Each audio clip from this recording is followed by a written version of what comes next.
बिगड़ते कोरोना के हालात पर सुप्रीम कोर्ट ने सरकार को सलाह दी है कि कोरोना को काबू में करने के लिए लॉकडाउन पर विचार किया जाए। कोरोना की दूसरी लहर को काबू करने के लिए उपाय सोचे। सुप्रीम कोर्ट इस पर बहुत गंभीर है। सुओ मोटो लेते हुए सुप्रीम कोर्ट ने इस मामले की सुनवाई शुरू की है।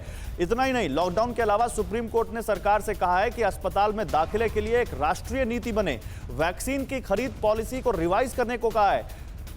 तो ये बहुत बड़ा यहां पर सुप्रीम कोर्ट की तरफ से ऑब्जर्वेशन है। सुप्रीम कोर्ट की तरफ से सरकार के लिए एक बड़ी सलाह है। सरकार कैसे सलाह को मानती है ये हम देखते हैं। एक बार बिग वॉल पर आपको दिखाते हैं सुप्रीम कोर्ट ने क्या सुझाव दिए हैं। सुप्रीम कोर्ट ने सरकार से क्या कहा है, आप ये सुनिए। संक्रमण पर लगाम लगाने के लिए लॉकडाउन लगाया जाए। जो कोविड टास्क फोर्स कह रही है वही सुप्रीम कोर्ट भी कह रहा है। लॉकडाउन से पहले सुनिश्चित किया जाए कि देखिए ये बहुत सेंसिटिव चीज है।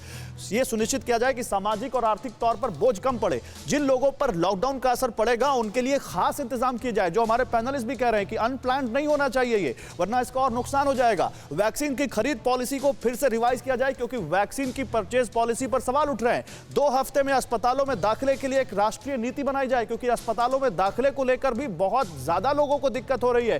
किसी को एक फोन पर दाखिला मिल रहा है और किसी को 2-2 दिन 3-3 दिन तक वहां पर चप्पल घिसने के बावजूद दाखिला नहीं मिल रहा है। तो मनीष, ये जो सुप्रीम कोर्ट ने कहा, जरा ये समझाइए इसको, क्या कहा है सुप्रीम कोर्ट ने। और जी हाँ, बिल्कुल गौरव, देखिए बात मैं यहाँ से शुरू करूंगा कि डॉक्टर अंशुमन के आउट ऑफ वे थिंकिंग का मैं हमेशा से कायल हूँ, लेकिन सुप्रीम कोर्ट ने अपने फैसले में केंद्र सरकार से यह आग्रह किया है, उन्हें सलाह दी है कि वो लॉकडाउन पर विचार करे क्योंकि भारत एक घनी आबादी वाला देश है और ऐसे संख्या में जब यहाँ पर बहुत ज्यादा संक्रमण फैला हुआ है तो शायद लॉकडाउन एक विकल्प बन सकता है। दूसरी बात, आज आधी रात तक दिल्ली में ऑक्सीजन की अबाध आपूर्ति सुनिश्चित करे केंद्र सरकार। तीसरी बात, अक्सर हम सब देखते हैं कि चाहे दिल्ली में, मुंबई में, सब जगह बाहर से लोग काम करने आते हैं। अब ऐसी स्थिति में दिल्ली में बाहर के लोगों को एडमिशन में दिक्कत ना हो, हॉस्पिटल में बेड मिल सके, नोएडा में दूसरे राज्यों के लोगों को बेड मिल सके।